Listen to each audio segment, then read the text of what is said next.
Louvado seja nosso Senhor Jesus Cristo. Nós vamos dar continuidade à nossa leitura da carta de São Paulo aos Efésios, nosso 12º encontro. Vamos trabalhar o capítulo 6, do versículo 1 ao versículo 9. Filhos e escravos. Ouçamos essa parte da carta aos Efésios. Filhos, obedeçam a seus pais no Senhor, pois isto é justo. Honre seu pai e sua mãe. É o primeiro mandamento e vem acompanhado de uma promessa, para que você seja feliz e tenha vida longa sobre a terra.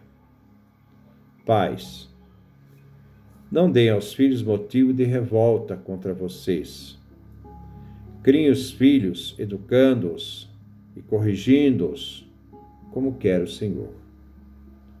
Escravos, obedeçam aos seus senhores nesta vida, com temor e tremor, com simplicidade de coração, como a Cristo.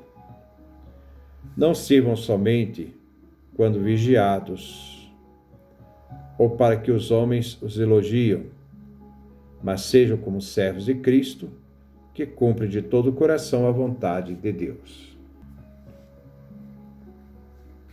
Sirvam de bom grado, como se servissem ao Senhor e não a homens. Vocês sabem que cada um, escravo ou livre, receberá do Senhor o bem que tiver feito. Senhores, tratem seus servos do mesmo modo. Deixem de lado as ameaças. Vocês sabem que tanto eles como vocês têm o mesmo Senhor, que está no céu e não faz distinção de pessoas. Este é o nosso texto que nós vamos refletir hoje. Capítulo 6, versículo 1. Filhos, obedeçam a seus pais no Senhor, pois isto é justo. A admoestação aos filhos é ampliada pela citação do Antigo Testamento, onde os filhos são chamados a honrar pai e mãe. Nós encontramos no livro do Êxodo, capítulo 20, versículo 12, livro de Deuteronômio, capítulo 5, versículo 16. Essa educação dos filhos faz parte do mundo sapiencial. Paulo alerta aos filhos essa disposição aos pais.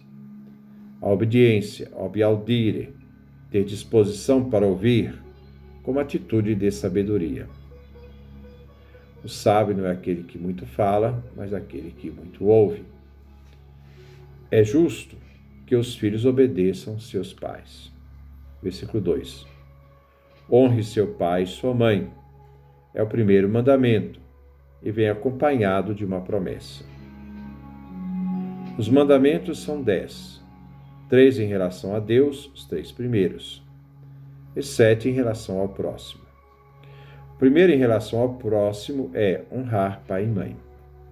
Também o primeiro mandamento, por uma ordem de gravidade, pela sua importância, pois Israel tem sua centralidade na família. Versículo 3. Para que você seja feliz e tenha vida longa sobre a terra. A promessa dada ao 4º mandamento. Paulo não importa aqui a motivação a honrar o pai e a mãe, tirada do mandamento, mas que o próprio Deus acentua de maneira única o 4º mandamento. Versículo 4. Pais, não dê aos filhos motivo de revolta contra vocês. Criem os filhos educando-os e corrigindo-os, como quer o Senhor. Pais, não dê aos filhos motivos de revolta contra vocês. O cristianismo traz uma nova visão na criação dos filhos. A criança não deve ser transformada em objeto, bode expiatório dos maus humores do pai. Isso só produz amargura e revolta. Pois um pai descontrolado e egoísta se encontra, pois Um pai descontrolado e egoísta, centrado em si mesmo, nas suas próprias vaidades, não possui um grande amor. Paulo quer aqui advertir aos pais que eduquem seus filhos para que eles não tenham aversão ao próprio pai, pois a situação da agressividade poderá causar danos bem mais graves. O pai deve representar para o filho um mundo de bondade, calor, força e segurança. Assim, os pais devem criar os filhos na disciplina e no ensino do Senhor, educá-los na sabedoria cristã, onde o próprio Cristo, em sua obra e pessoa, é motivo, ideal e meta para a própria educação dos filhos. Versículo 5. Escravos, obedeçam aos seus senhores nesta vida com temor e tremor, com simplicidade de coração como a Cristo. Os escravos pertenciam ao âmbito familiar. Existe uma reciprocidade de deveres e trato e a igualdade sob o único Senhor que é Deus.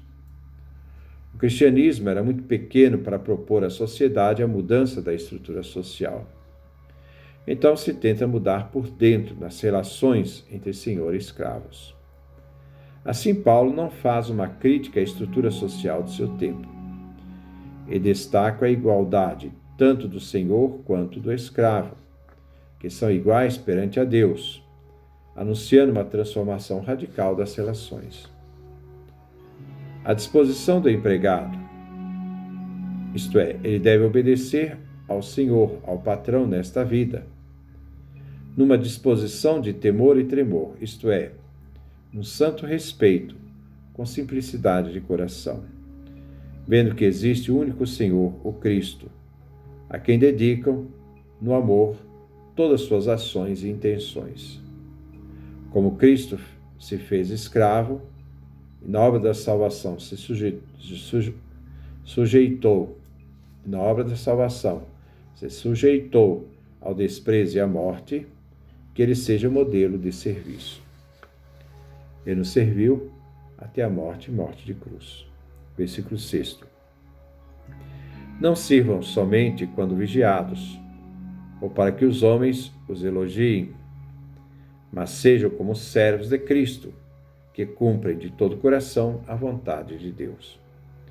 Os escravos devem, é uma questão moral, servir com liberdade e disposição, não como objetivos de coação, quando vigiados, ou quando procuram a vaidade de serem elogiados, mas na disposição de serem servos livres, que servem a Jesus Cristo, realizando, assim, toda a vontade de Deus, servindo com alegria e amor, porque servem a Deus e não simplesmente a homens.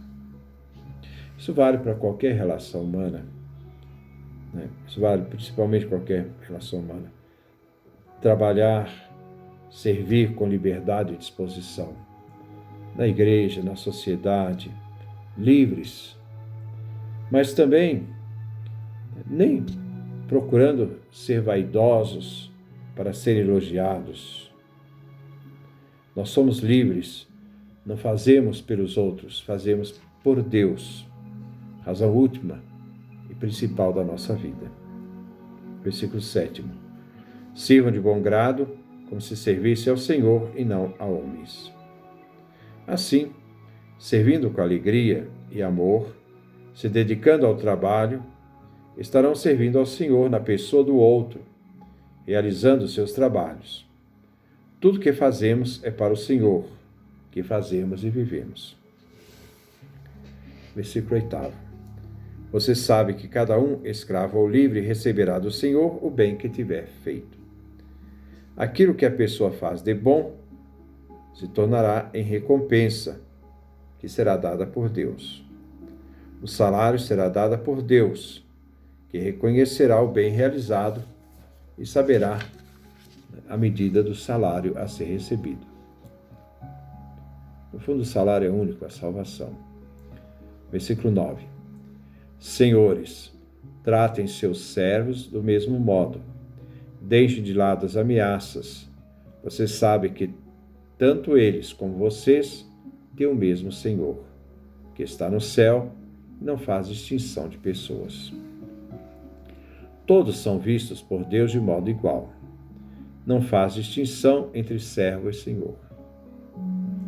Ele é justo e, como justo, exerce a justiça e não tende a favorecer um em detrimento do outro. Tudo neles seja pelo Senhor e não pelos homens.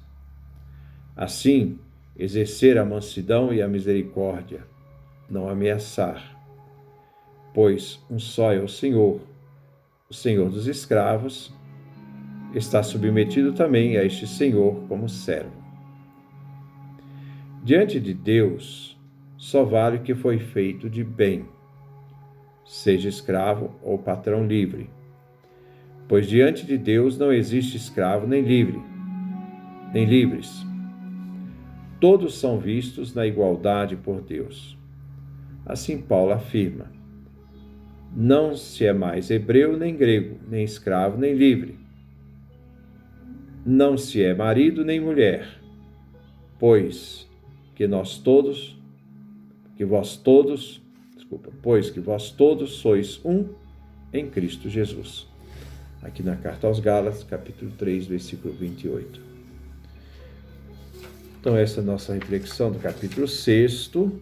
Que Deus nos dê a sua graça, a sua bênção, a sua face resplandeça sobre nós.